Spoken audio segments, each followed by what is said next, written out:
ان کو مسلم سنی ممالک میں بھیج کر دہشت گردی کے کام کرنے کے بعد اب عالمی طاقتیں IS کو ختم کرنے کے نام سے آتی ہیں اور سنی مسلمانوں کو ختم کرتے ہیں. عراق میں بھی یہی ہوا, سیریا میں بھی یہی ہوا, اور جہاد کے نام پر جو بیوقوف نوجوان, جو نادان نوجوان جہاد اور خلافت کا نام سن کر متاثر ہوتے ہیں, ان کو بلا کر ختم کرنا یہ مقصد ہے. اور وہ لوگ اس مقصد میں 100% کامیاب ہوئے, 100% کامیاب ہوئے. آپ کو تعجب ہوگا, خود ان لوگوں نے بتایا. تو اس میں ذرا برابر بھی خلط ملط نہیں ہے, ذرا برابر بھی جس میں باطل کی آمیزش نہیں ہے, باطل نہیں ہے. الحمدللہ. اب ذرا بتائیے, جب حق ہمارے پاس ہے تو اتنی بڑی ذمہ داری ہمارے اوپر آتی ہے کہ اس حق کو ہم دوسروں تک پہنچائیں, چاہے اپنے ہوں کہ غیروں.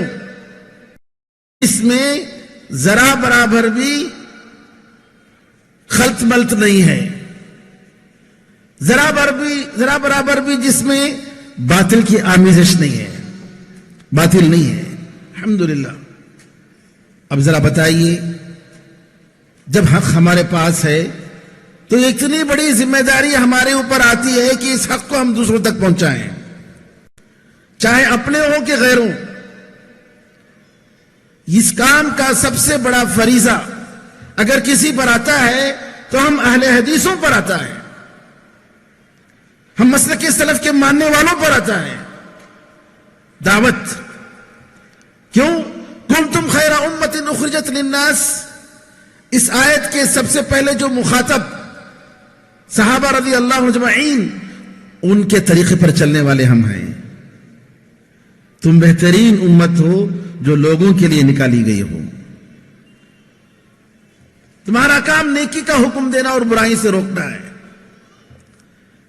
صحابہ رضی اللہ عنہم اجمعین اس کے سب سے پہلے مخاطب, پھر اس کے بعد ان کے ماننے والے سارے مسلمان اس میں داخل ہیں. اور خاص طور پر اگر اس کے مخاطب کوئی آج کے زمانے میں ہو سکتے ہیں تو ہم اور آپ ہیں میرے بھائی. قرآن کریم میں اللہ نے فرمایا وَلْتَكُمْ مِنْكُمْ أُمَّةٌ يَدْعُونَ إِلَى الْخَيْرِ, تم میں ایک ایسی امت ہونی چاہیے جو خیر کی طرف دعوت دے. یعنی پوری امت تو مخاطب ہے کہ دعوت کا کام کرے, پوری امت. لیکن اس امت میں ایک طبقہ, علماء کا طبقہ, علم والوں کا طبقہ, یہ طبقے پر فرض بنتا ہے کہ وہ مستقل طور پر دعوت کے کام میں لگے رہے, تعلیم کے کام میں لگے رہے. کیوں؟ اس وجہ سے کہ اللہ تعالیٰ کا دین ان کے پاس ہے. یہ وارثین انبیاء ہیں, انبیاء علیہم السلام کی وراثت ان کے پاس ہے, وہ علم جانتے ہیں. قرآن میں اللہ فرماتا ہے وَمَنْ أَحْسَنُ قَوْلًا مِّمَّنْ دَعَا إِلَى اللَّهِ, اس سے بہتر کون ہو سکتا ہے جو اللہ کی طرف دعوت دے, وَعَمِلَ صَالِحًا, اور نیک عمل کرے, وَقَالَ إِنَّنِي مِنَ الْمُسْلِمِينَ, اور یہ کہے کہ میں مسلمانوں میں سے ہوں. آج اسلام کے لیے مرنے سے زیادہ زندہ رہنے کی ضرورت ہے. عملی طور پر ہمارے اخلاق کے ذریعے, ہمارے معاملات کے ذریعے, ہماری سچائی اور امانت کے ذریعے ہمیں لوگوں کو بتانے کی ضرورت ہے.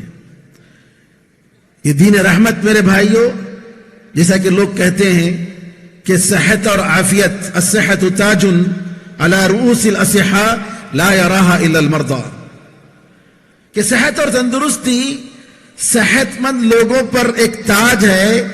اس تاج کو صرف مریض لوگ دیکھتے ہیں, خود اپنے وہ لوگ نہیں دیکھتے, صحت مند لوگ نہیں دیکھتے.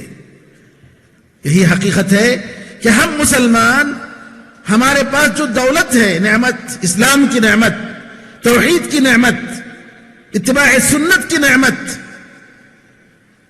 یہ نبی کریم صلی اللہ علیہ وسلم کا خزانہ, یہ علم و حکمت کی چیزیں جو بالکل فطرت کے مطابق ہیں. اتنا بڑا خزانہ ہے میرے بھائیوں، دنیا کے سارے خزانے اس کے سامنے معمولی ہیں، کچھ نہیں ہے. لیکن افسوس ہم قدر نہیں کر رہے ہیں، ہمیں اس خزانے کی قدر نہیں ہے. کسی نے کہا اسلام کیا بہترین دین ہے، کاش اس کو پھیلانے والے، اس کو دوسروں تک پہنچانے کے لیے کچھ لوگ بہتر لوگ ہوتے ہیں. یہ ہمارا فریضہ ہے میرے بھائیوں. نبی کریم صلی اللہ علیہ وسلم نے فرمایا اگر دعوت کا کام کریں گے، اس دعوت کو قبول کریں گے، عرب اور عجم تمہارے غلام بن جائیں گے. عرب اور عجم تمہارے غلام بن جائیں گے.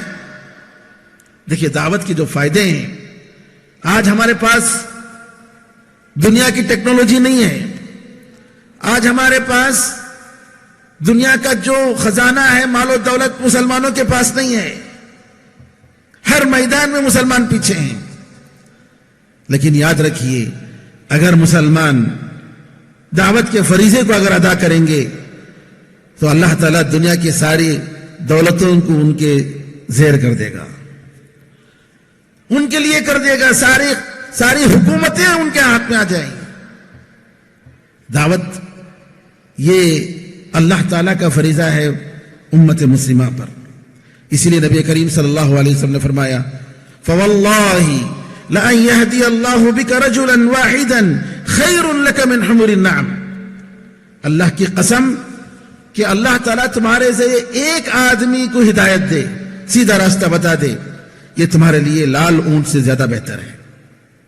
لال اونٹ عرب کے پاس بہت بڑا خزانہ سمجھا جاتا تھا.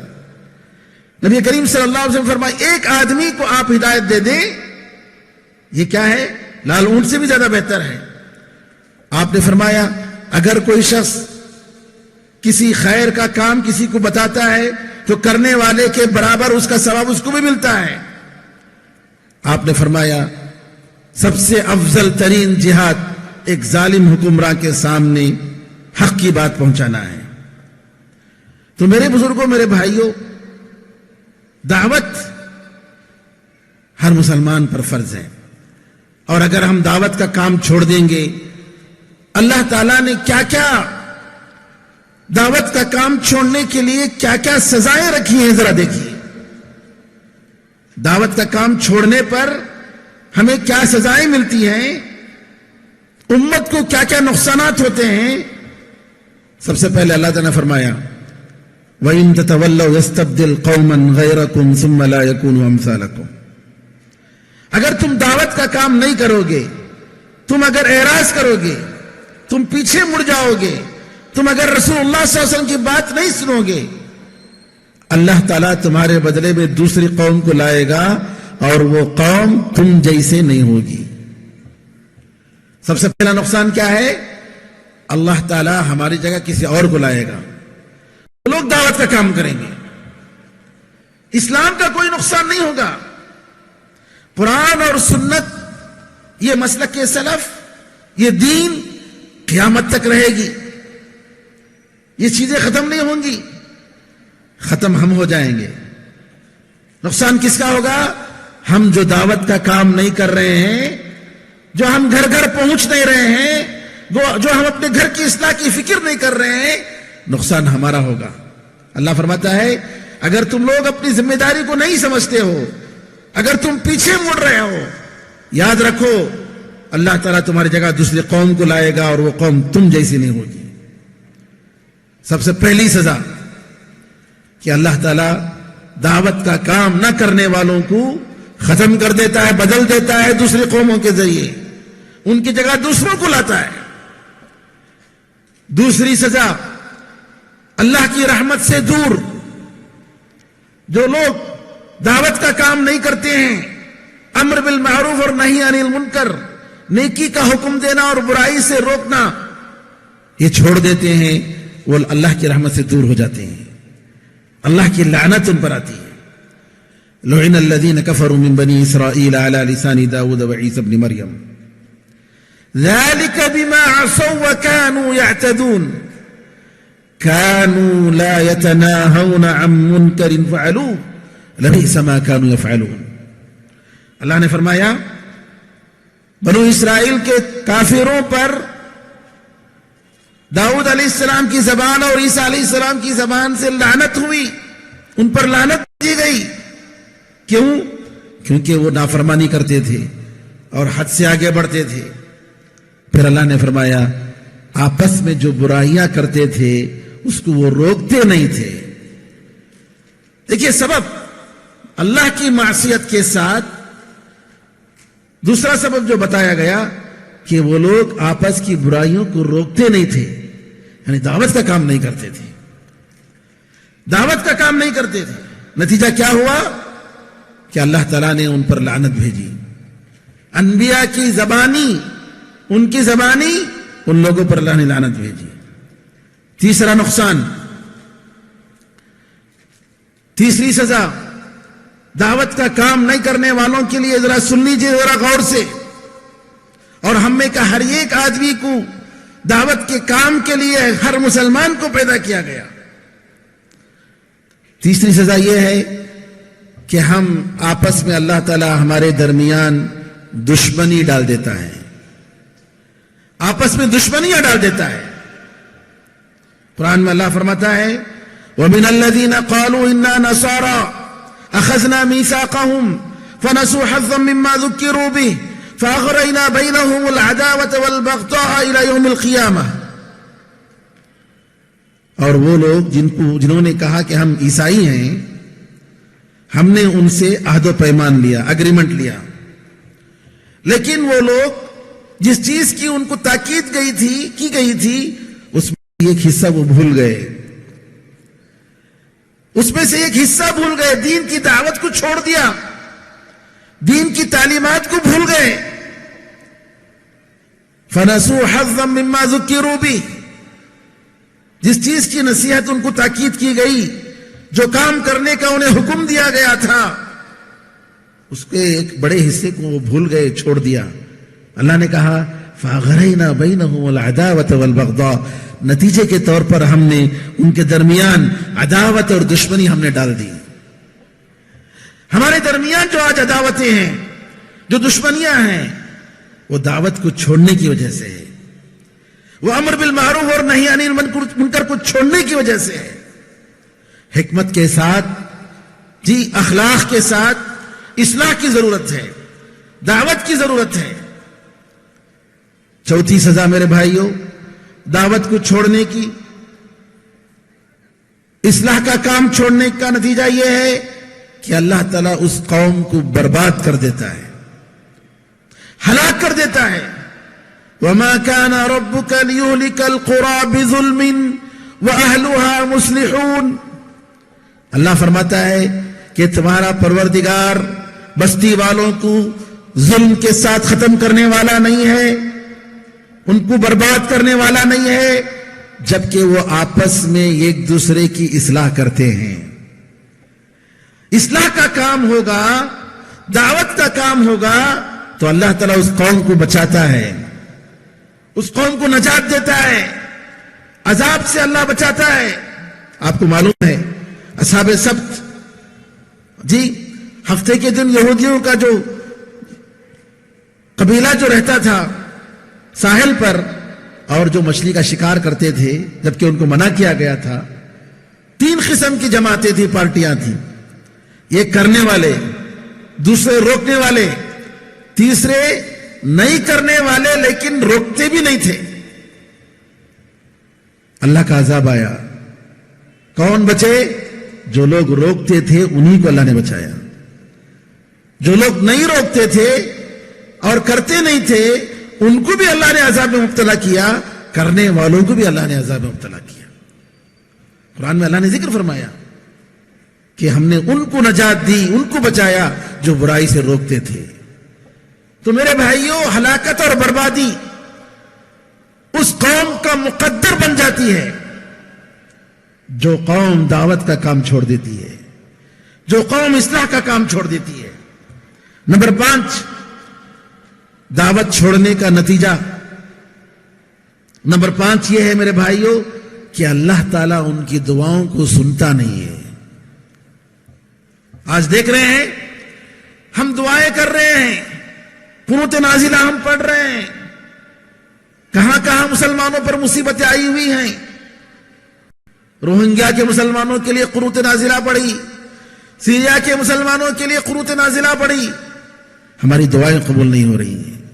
کیوں؟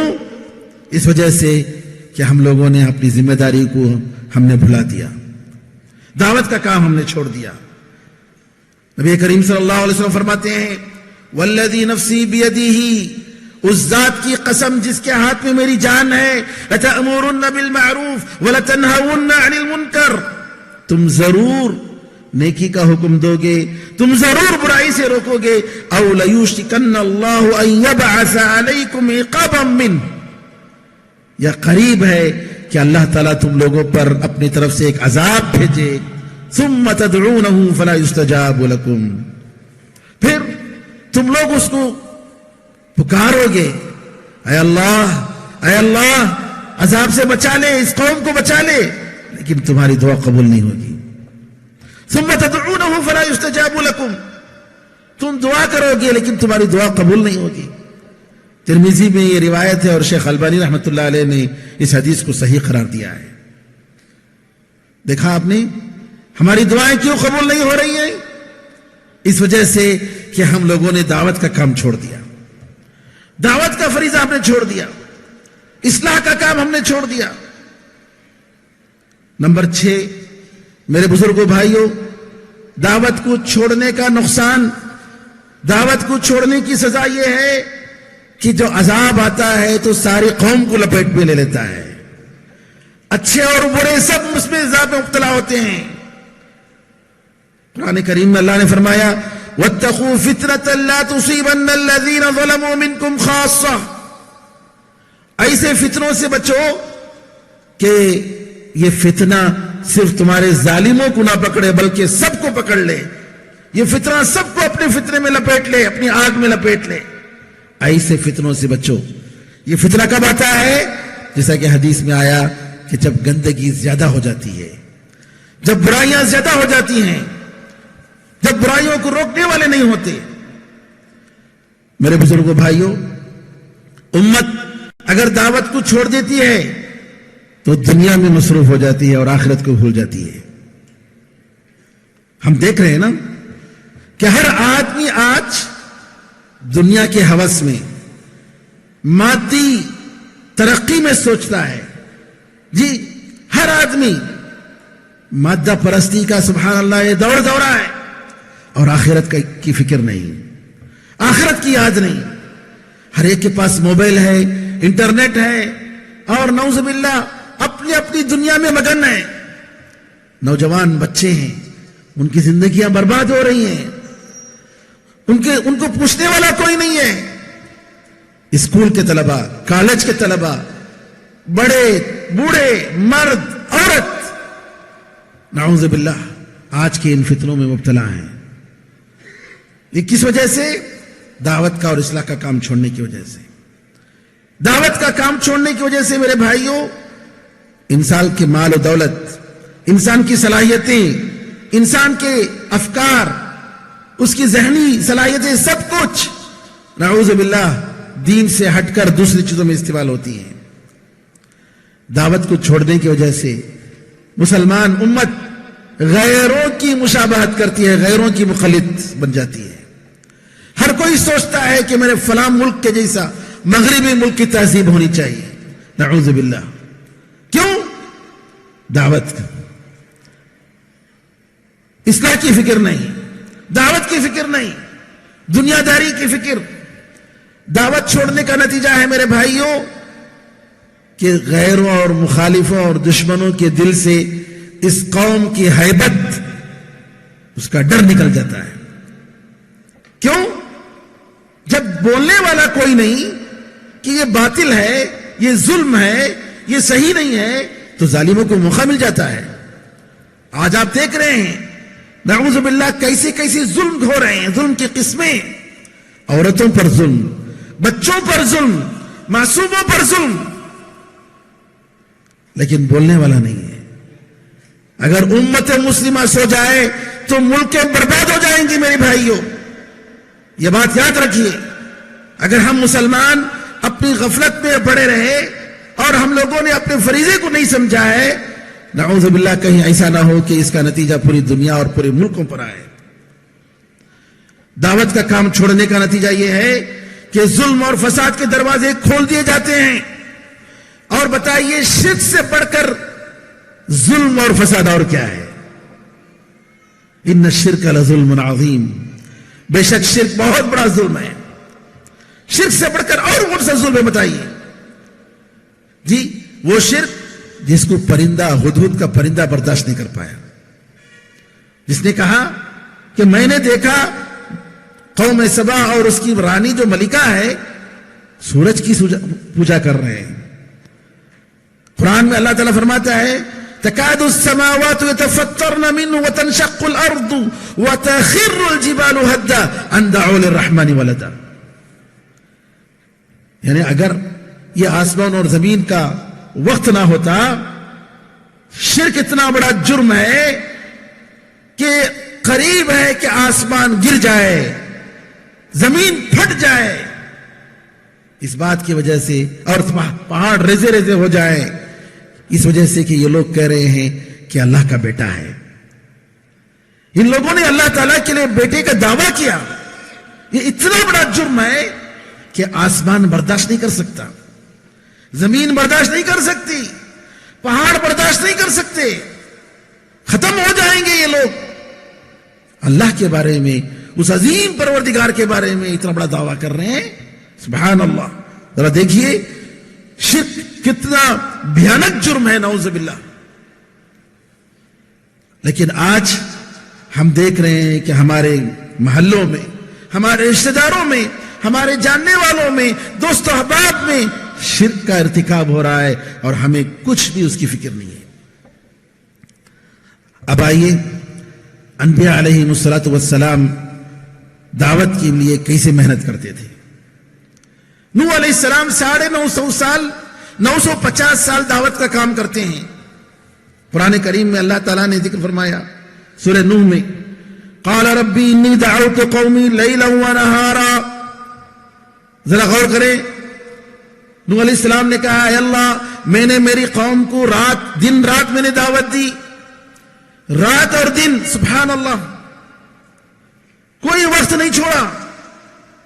نوح علیہ السلام جو سب سے پہلے رسول، کیونکہ رسولوں کو جو بھیجا جاتا ہے وہ مشرکوں کی طرف بھیجا جاتا ہے. آدم علیہ السلام نبی تھے، لیکن سب سے پہلے رسول جو مشرکوں کی طرف بھیجا گیا وہ نوح علیہ السلام تھے، جیسا کہ شفاعت والی حدیث میں اس کا ذکر آتا ہے.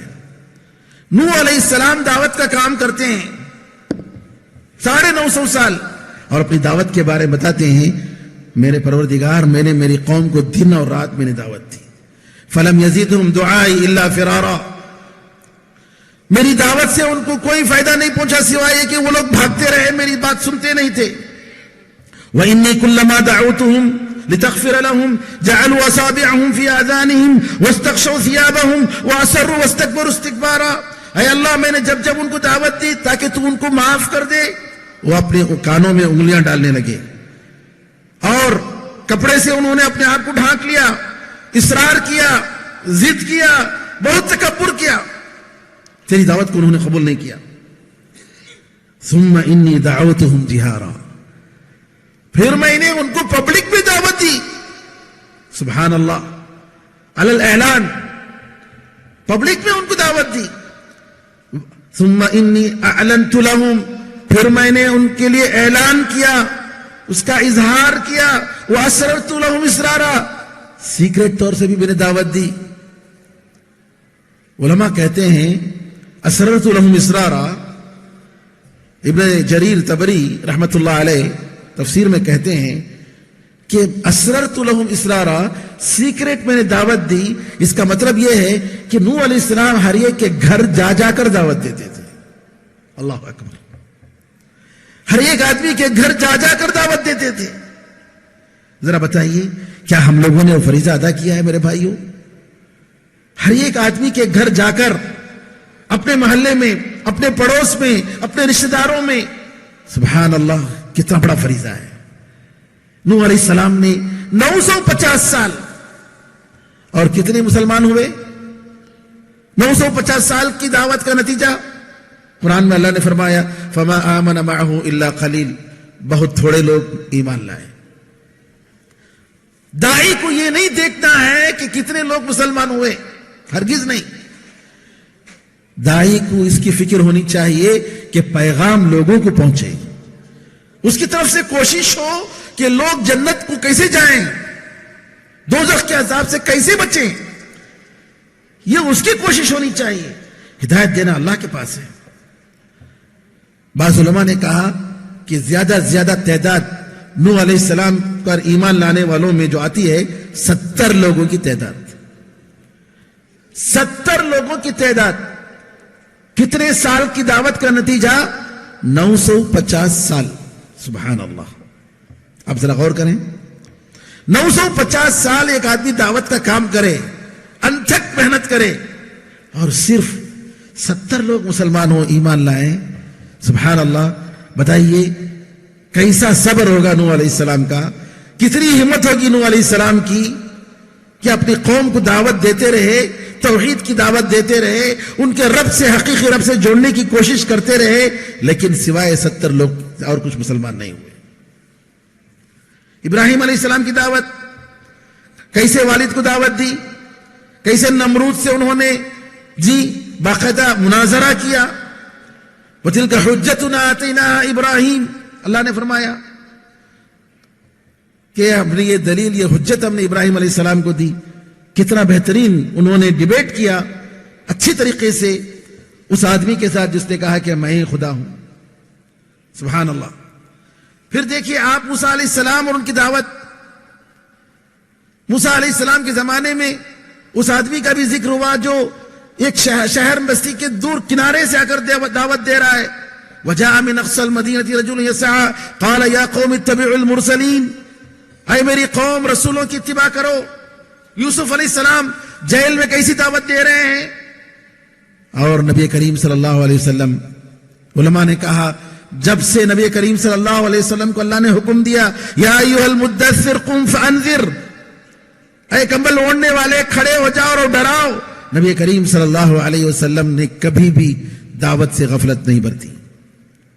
آپ کو معلوم ہے مکے کی گلیوں میں جاتے تھے، بولتے تھے قولوا لا الہ الا اللہ تفلحوا، اللہ تعالیٰ کی وحدانیت کا اقرار کرو کہ اللہ کے سوا معبود برحق کوئی نہیں، تم کامیاب ہو جاؤ گے.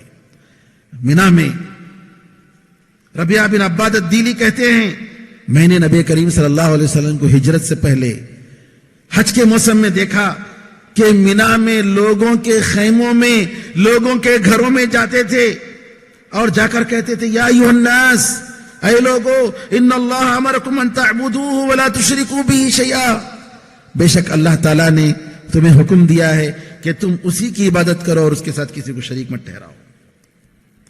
آپ کو خبر ملتی ہے کہ آپ کا پڑوسی یہودی نوجوان بیمار ہے اور مرض الموت میں ہے، مرگ موت میں ہے، تو نبی کریم صلی اللہ علیہ وسلم جاتے ہیں، دعوت دیتے ہیں، مسلمان ہوتا ہے.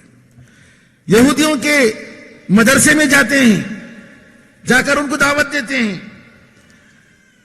بادشاہوں کے نام خط لکھتے ہیں، توحید کی دعوت دیتے ہیں، صحابہ کو بھیجتے ہیں، وفدوں کو بھیجتے ہیں، دعوت اور تعلیم کے لیے صحابہ رضی اللہ عنہم اجمعین کو روانہ کرتے ہیں. پوری زندگی نبی کریم صلی اللہ علیہ وسلم کی دعوت میں گزرتی ہے. ابوبکر صدیق رضی اللہ تعالیٰ عنہ جیسے ہی مسلمان ہوتے ہیں، دعوت اور تعلیم کے لیے صحابہ رضی اللہ عنہم اجمعین کو روانہ کرتے ہیں. پوری زندگی نبی کریم صلی اللہ علیہ وسلم کی دعوت میں گزرتی ہے. ابوبکر صدیق رضی اللہ تعالیٰ عنہ جیسے ہی مسلمان ہوتے ہیں، ایک ہفتے کے اندر 7 صحابہ مسلمان ہوتے ہیں، اور یہ وہ صحابہ تھے جو بڑے بڑے اکابر صحابہ میں جن کا شمار ہوتا ہے اور عشر مبشرہ میں جن کا شمار ہوتا ہے. عبد الرحمن بن عوف رضی اللہ تعالیٰ عنہ، عثمان رضی اللہ عنہ، یہ سب ابوبکر صدیق رضی اللہ تعالیٰ عنہ کی دعوت سے مسلمان ہوئے. مصعب بن عمیر رضی اللہ تعالیٰ عنہ مدینے میں جنہوں نے پورے مدینے والوں کو اسلام میں الحمدللہ بدل دیا. دعوت میں کیسی حکمت کی دعوت. آپ تاریخ کا مطالعہ کریں مصعب بن عمیر رضی اللہ تعالیٰ عنہ کا کہ کیسی انہوں نے دعوت دی. نبی کریم صلی اللہ علیہ وسلم مدینہ جانے سے پہلے ان کو روانہ کرتے ہیں دعوت دینے کے لیے, تعلیم کے لیے, اور وہاں رہ کر مستقل طور پر دعوت و تعلیم کا کام کرتے ہیں. ایتھوپیا کے بادشاہ کے پاس, نجاشی کے بادشاہ کے پاس جعفر بن ابی طالب رضی اللہ تعالیٰ عنہ دعوت کا کام کرتے ہیں. ابوبکر صدیق رضی اللہ تعالیٰ عنہ رسول اللہ صلی اللہ علیہ وسلم کے انتقال کے بعد جب لوگ مرتد ہو جاتے ہیں, زکوٰۃ دینے سے انکار کرتے ہیں, تو ابوبکر صدیق رضی اللہ تعالیٰ عنہ ڈٹ کر ان کا مقابلہ کرتے ہیں. آپ کہتے ہیں انه قد انقطع الوحی وتم الدین اينقص وانا حی. وحی کا سلسلہ ختم ہو چکا ہے, دین مکمل ہو چکا ہے. کیا دین میں کمی برداشت کی جائے گی جبکہ میں ابھی زندہ ہوں؟ دین میں کمی کو میں برداشت نہیں کر سکتا. ابوبکر صدیق رضی اللہ تعالیٰ عنہ نے پوری محنت, جو فتنے نبی کریم صلی اللہ علیہ وسلم کے وفات کے بعد آئے ان سارے فتنوں کو کچل دیا. عمر رضی اللہ تعالیٰ عنہ اپنے زمانے میں سعد بن ابی وقاص رضی اللہ تعالیٰ عنہ کو خط لکھتے ہیں کہ میں نے تمہیں حکم دیا تھا کہ تم کسی بھی قوم کو لڑنے سے پہلے ان کو دعوت دو, ان کو دعوت دو. میرے بزرگوں, بھائیوں, بہنوں, ہم نے انبیاء کی تاریخ سنی, صحابہ کی تاریخ سنی. اب آئیے, ہر مسلمان کا فرض ہے من رآ منکم منکرا فلیغیرہ بیدہ. تم میں سے اگر کوئی شخص برائی کو دیکھے تو اپنے ہاتھ سے اس کو بدلائے, دور کرے, بدلنے کی کوشش کرے. فإن لم يستطع فبلسانہ, اور اگر وہ ہاتھ سے اس ظلم کو روک نہیں سکتا, اس برائی کو روک نہیں سکتا, تو اپنی زبان سے کم از کم بول کر بتائے کہ یہ غلط ہے, یہ باطل ہے. اگر اتنی بھی طاقت نہیں تو کم از کم دل سے برا جانے, اور یہ ایمان کا آخری مرحلہ ہے. نبی کریم صلی اللہ علیہ وسلم نے فرمایا بلغوا عنی ولو آیا, ایک آیت ہی صحیح میری طرف سے پہنچا دو. قرآن میں اللہ فرماتا ہے المؤمنون والمؤمنات بعضهم اولیاء بعض, مومن مرد اور مومن عورتیں آپس میں ایک دوسرے کے دوست ہیں. یأمرون بالمعروف وینہون عن المنکر, نیکی کا حکم دیتے ہیں اور برائی سے روکتے ہیں. قرآن میں اللہ نے فرمایا قل هذه سبیلی ادعو الی اللہ, کہہ دیجئے یہ میرا راستہ ہے, میں اللہ کی طرف بلاتا ہوں. علی بصیرہ, بصیرت اور علم کے ساتھ, بصیرت کی روشنی میں, علم کی روشنی میں دعوت دے رہا ہوں. کون؟ انا ومن اتبعنی, میں اور میرے اتباع کرنے والے. علماء نے کہا ومن اتبعنی, جو نبی کریم صلی اللہ علیہ وسلم کہ تابعین کی طرف اشارہ کیا گیا ہے کہ نبی کریم صلی اللہ علیہ وسلم کی پیروی کرنے والے, آپ کی بات ماننے والے, اس میں سارے مسلمان داخل ہیں اور سارے مسلمانوں کا فرض ہے. اس لیے نبی کریم صلی اللہ علیہ وسلم نے حجۃ الوداع کے موقع پر فرمایا فَلْيُبَلِّغُ الشَّاهِدُ الْغَائِبَ, جو تم میں حاضر ہے جو نہیں ہے اس تک پہنچا دے. جو لوگ ہیں یہاں پر وہ دوسروں تک پہنچا دے.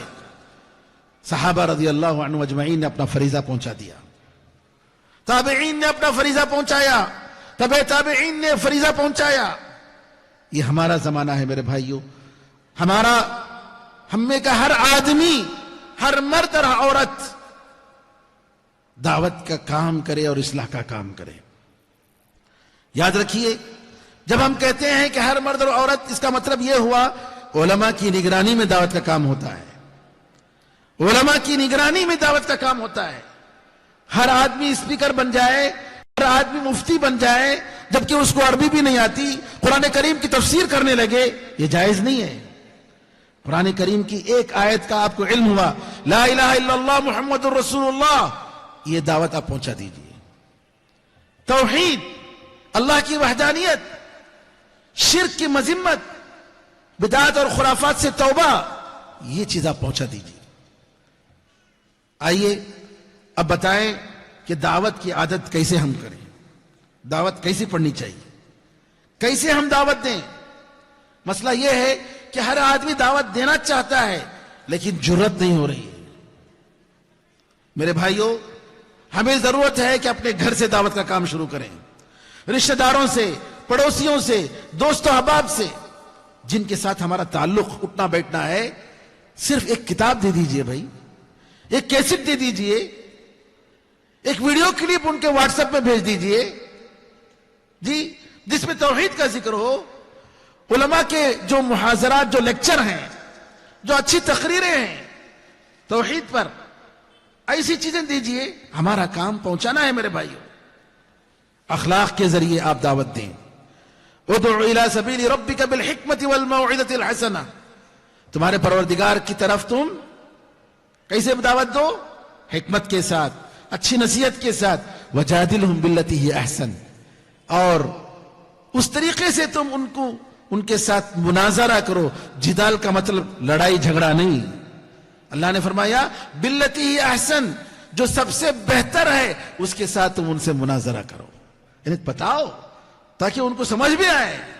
کیونکہ اسلام کبھی بھی کسی کو زبردستی مسلمان بنانے کا قائل نہیں ہے.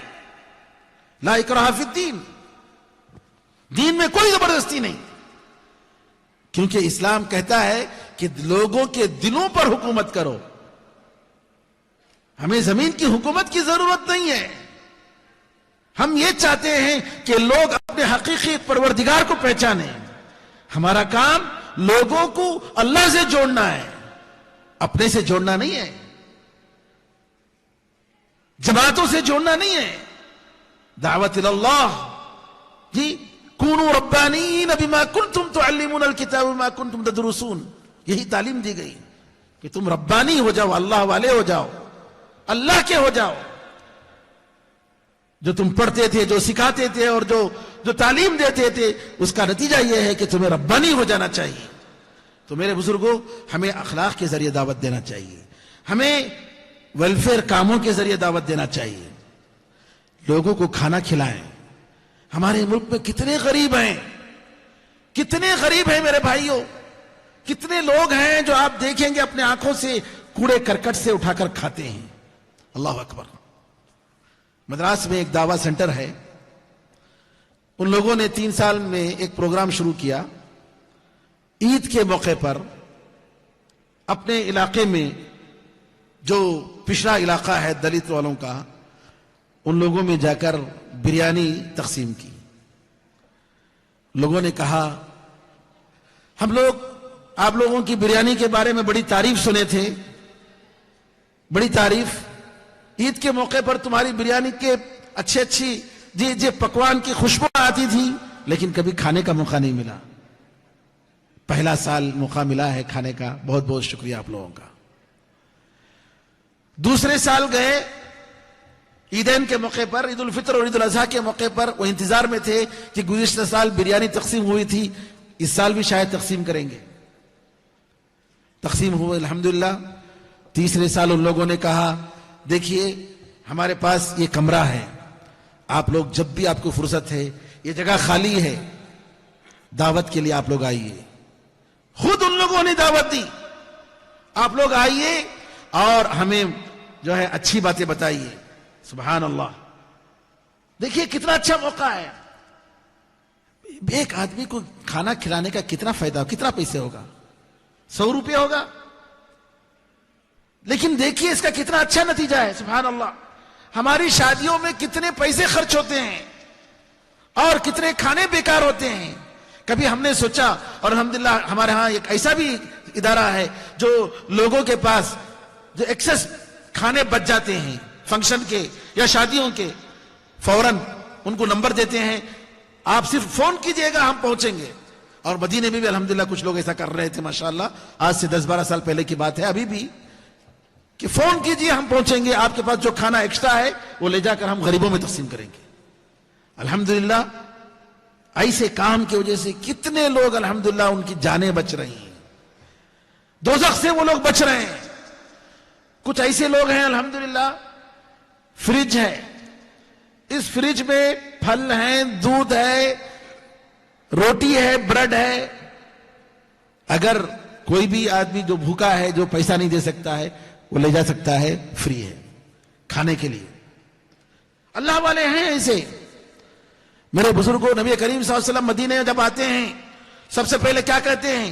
ایھا الناس، لوگو افشوا السلام، سلام کو پھیلاؤ، واطعموا الطعام، کھانا کھلاؤ، وصلوا باللیل والناس نیام، جب لوگ سو رہے ہو رات میں نماز پڑھو، تدخلوا الجنت بسلام، پورے اطمینان اور سلامتی کے ساتھ جنت میں چلے جاؤ گے۔ سبحان اللہ۔ کھانا کھلانا یہ کتنا عظیم کام ہے کہ غریبوں کا پیٹ آپ بھر رہے ہیں۔ آج ضرورت ہے اس ملک میں ہم اس کی طرف توجہ دیں۔ میں آپ کو ایک واقعہ بتاتا ہوں۔ ایک صاحب جو ہے گجرات میں 2002 میں جب فسادات ہوئے اور جس میں مسلمانوں کا کافی نقصان ہوا، اور آپ کو معلوم ہے کہ اس وقت جو یہ قوم پچھلی قوم ہوتی ہے، دلت وغیرہ، ان لوگوں کو جو ہے دشمنوں کے خلاف، دشمنان اسلام مسلمانوں کے خلاف لگاتے ہیں مارنے کے لیے، پیسے دے کر، شراب دے کر۔ ایک عالم گئے اور ان سے کہا کہ میں ان کے بڑے سے ملنا چاہتا ہوں جو ان کا ذمہ دار ہے، نچلے طبقے کا جو ذمہ دار۔ گئے، کہا کیا بات ہے بھئی، کیوں مسلمانوں سے کیا دشمنی آپ کی؟ کہا دیکھو گجرات میں مسلمانوں کے مدرسے پھیلے ہوئے ہیں، بڑی بڑی تجارتیں ہیں ان کی، جی ہم نے دیکھا کہ بڑے بڑے فنکشن کرتے ہیں، خوب کھاتے ہیں وہ لوگ، ہم لوگ ان کے پڑوس میں ہیں، کبھی بھی ہمیں انہوں نے نہ کھانا دیا نہ پانی دیا، ہم لوگ بھوکوں مر رہے تھے۔ یہ دشمنی ہمارے دلوں میں تھی۔ ایسے موقع پر یہ فرقہ پرست طاقتیں ہمارے پاس آ کر ان لوگوں نے ہمیں پیسے دیے، شراب دیے، کہا چاہو ان کو مارو، ہم پیسے دیں گے۔ تو ہم آئے اور ہم مارے۔ دیکھا آپ نے، ویلفیئر کام، خیراتی کام، جس کی وجہ سے ہم اپنے پڑوس میں رہنے والے غریبوں کا ہم خیال کریں، ان کا پیٹ بھریں، اس کی وجہ سے انسانیت کا سبق ملتا ہے، انسان ایک دوسرے کا درد محسوس کرتا ہے۔ آپ دیکھتے ہوں گے بعض مسجدوں میں رمضان میں افطار کے وقت غیر بھی آ جاتے ہیں، آپ ان کو عزت کے ساتھ بلا کر کھلائیے، گرچہ کہ وہ روزے دار نہیں ہیں، کوئی حرج نہیں، ان کو کھلائیے۔ کوئی آپ کے ہاں آتا ہے کھانے کے لیے، اس کو مت روکیے۔ میرے بھائیوں، آج ضرورت ہے ایسے ریسرچ سینٹروں کو بنانے کی کہ جس میں ہمارے ملک میں جو لوگ رہ رہے ہیں ان تک دعوت کا کام کیسے پہنچایا جائے، ان کے کیا کیا عقائد ہیں، یہ ریسرچ کرنے کی ضرورت ہے۔ ہماری تاریخ ہندوستان میں ہم 1000 سال سے ہیں الحمدللہ، لیکن ہم لوگوں نے، جیسا کہ آج پورے میڈیا میں اور نعوذ باللہ کتابوں میں مسلمانوں کو اس ملک کا دشمن بتایا جاتا ہے، بھئی 1000 سال سے ہیں، کبھی ہماری تعداد زیادہ نہیں ہوئی۔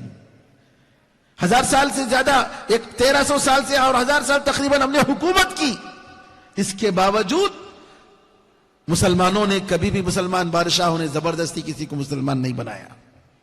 یہ خود اس بات کی دلیل ہے جو آج مسلمانوں پر الزام لگایا جا رہا ہے کہ مسلمان اگر زیادہ کہیں ہوتے ہیں تو وہ جو ہے دوسروں پر قبضہ کر لیتے ہیں، دوسروں کو مار دیتے ہیں۔ یہ سب نعوذ باللہ مسلمانوں پر ظلم ہے، مسلمانوں پر بہتان ہے۔ ہندوستان کا ملک سب سے بڑا دلیل ہے کہ یہاں پر مسلمان 1300 سال سے ہیں، کیونکہ پہلی صدی ہجری میں اسلام داخل ہو گیا، لیکن یہاں مسلمان آج بھی اقلیت میں ہیں، مینارٹیز میں ہیں۔ کیوں؟ اس لیے کہ مسلمان اس بات کے قائل نہیں ہیں کہ کسی کو زبردستی مسلمان بنایا جائے، ہرگز نہیں۔